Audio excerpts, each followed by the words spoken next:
How to withdraw money from Google Opinion Rewards. Hi everyone, I'm here to assist you today without any delay. Let's jump right in. Withdrawing money from Google Opinion Rewards is straightforward, but the method varies depending on your device and locations.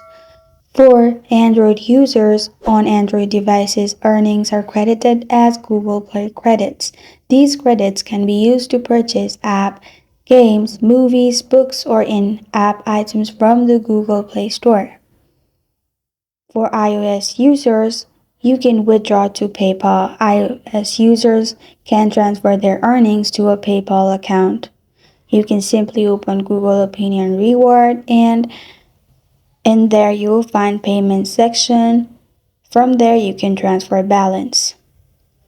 And this is how to withdraw money from Google Opinion Rewards. Thank you for joining me today. If this video helps you out, please leave a like and subscribe for more. Got a question or want to suggest a topic, comment below. Thank you for watching.